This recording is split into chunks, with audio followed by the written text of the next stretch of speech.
السلام عليكم ورحمة الله. الحمد لله وكفى وسلام على عباده الذين اصطفى. أما بعد، أعوذ بالله من الشيطان الرجيم. بسم الله الرحمن الرحيم. لا تثريب عليكم اليوم يغفر الله لكم وهو أرحم الراحمين. صدق الله العظيم. সমবেত প্রাণপ্রিয় তৌহিদি জনতা, বিভিন্ন স্তরের ধর্মপ্রাণ মুসলমান ভাই ও বন্ধুগণ, ছাত্র বন্ধুগণ এবং প্রিয় এলাকাবাসী, আল্লাহ পাক রব্বুল আলামিনের শুকরিয়া আদায় করি। আল্লাহর দ্বীনের কথা বলার অপরাধে, আল্লাহর দ্বীনের বিজয়ের ঝান্ডা এবং কেতন উড্ডীন করার প্রত্যয় ব্যক্ত করার অপরাধে, আল্লাহর জমিনে আল্লাহর দ্বীন প্রতিষ্ঠার আন্দোলনের অপরাধে আমরা অনেক ভাই কারারুদ্ধ হয়েছিলাম। পর্যায়ক্রমে সকলেই আলহামদুলিল্লাহ জিন্দানখানার লৌহ প্রাচীর ভেদ করে মুক্ত জীবনে ফিরে এসেছেন। সর্বশেষ আজ আমার বক্তব্যের মধ্য দিয়ে 2021 সালে হেফাজতে ইসলাম বাংলাদেশ এবং এদেশের আলেম সমাজের উপর ইতিহাসের অন্যতম এক গভীর ষড়যন্ত্র এবং চক্রান্ত নির্যাতনের যে শৃঙ্খলার পরিচালনা করা হয়েছিল, তার আজকে একটি প্রাথমিক অধ্যায়ের পরিসমাপ্তি ঘটল।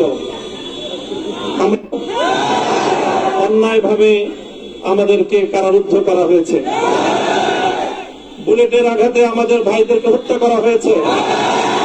আমরা যখন আমাদের সন্তানদের লাশ এবং তাদের সেই মরদেহকে সামনে রেখে আমরা যখন আমাদের ন্যূনতম প্রতিবাদটুকু উচ্চারণ করতে গিয়েছি, তখন আমাদেরকে কারারুদ্ধ করা হয়েছে,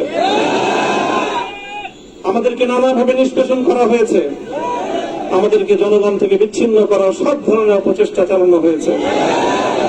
আমি আজ এই মুহূর্তে আমার এই মুক্তি উপলক্ষে আমি বলতে চাই, আমাদের উপর জুলুম করা হয়েছে, এটাকে আমরা সহ্য করে নিলাম। আমাদের ভাইদেরকে হত্যা করা হয়েছে, সেটাও সহ্য করে নিলাম। আমরা আমার সন্তানের লাশ কাঁধে তুলে নিয়েছি, সেটাকেও আমি হাসি মুখে বরণ করে নিলাম। আমাদেরকে অপমান এবং লাঞ্ছনার সব ধরনের ষড়যন্ত্রের সম্মুখীন হতে হয়েছে, সেটাও আমরা হাসি মুখে পালন করে নিয়েছি। কিন্তু আল্লাহর জমিনে আল্লাহ এবং তার রাসূলের কোন সম্মান এক মুহূর্তের জন্য আমরা বরদাস্ত করে নেব। আমরা আমাদের সর্বোচ্চ ত্যাগ এবং কোরবানি স্বীকার করতে প্রস্তুত রয়েছি, জীবন দিতে প্রস্তুত রয়েছি। আল্লাহর জমিনে আল্লাহর দ্বীনের ঝান্ডা সমুন্নত করেই আমাদের যাত্রা থামবে ইনশাআল্লাহ। হয়তো শাহাদাত, নয়তো খেলাফত ইনশাআল্লাহ। আল্লাহর জমিনে খেলাফত প্রতিষ্ঠার যে আওয়াজ আজ পৃথিবীর দিকে দিকে উচ্চারিত হচ্ছে, সে আওয়াজ বাংলার জমিনে খেলাফতের এই আন্দোলনকে চূড়ান্ত গন্তব্যে পৌঁছাবে ইনশাআল্লাহ। বাংলাদেশের আলেম সমাজ, হেফাজতে ইসলাম বাংলাদেশ সহ বাংলাদেশ খেলাফত মজলিস সহ সকল ভ্রাতৃপ্রতিম সংগঠন, সকল ধর্মপ্রাণ ইসলামপন্থী বিভিন্ন ছোটখাটো মতভেদ, মতবিরোধ, মত পার্থক্যের ঊর্ধ্বে উঠে যারা ইলাহি কালিমাতুল্লাহর এই এক বাণীতে বিশ্বাসী, আল্লাহর জমিনে আল্লাহর দ্বীন কায়েম করতে চাই, আমাদের তাআলাউ ইলা কালিমাতিন সাওয়াইন বাইনানা ওয়া বাইনাকুম এই এক মন্ত্রে উজ্জীবিত হয়ে আল্লাহর দ্বীনের ঝান্ডা সমুন্নত করবার এই আন্দোলন এবং সংগ্রামে আমি নিজেকে উৎসর্গ করার ঘোষণা করছি।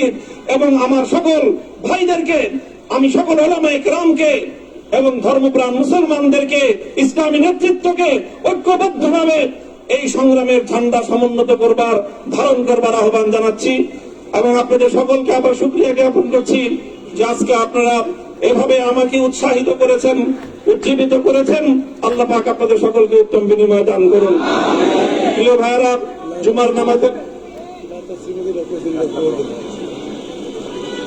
জুমার নামাজের একেবারে ঠিক আগ মুহূর্ত, এখন সব মসজিদগুলোতে জুমার প্রস্তুতি চলছে। আমরা এখন এখানে খুব সংক্ষিপ্ত দোয়ার মাধ্যমে আমাদের আজকের এই প্রোগ্রামের সমাপ্তি ঘোষণা করব। এরপরে ইনশাআল্লাহ প্রত্যেকে সুশৃঙ্খল ভাবে যার যার জায়গা মতো বা আশেপাশের মসজিদগুলোতে গিয়ে আপনারা জুমার নামাজ আদায় করবেন।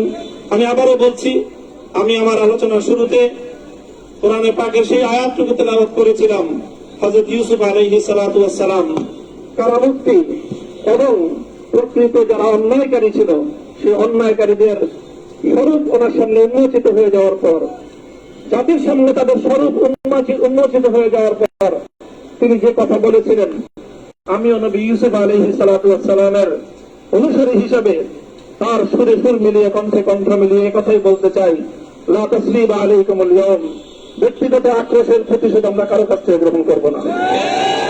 সকলকে আহ্বান জানাই, মাদ্রাসা, স্কুল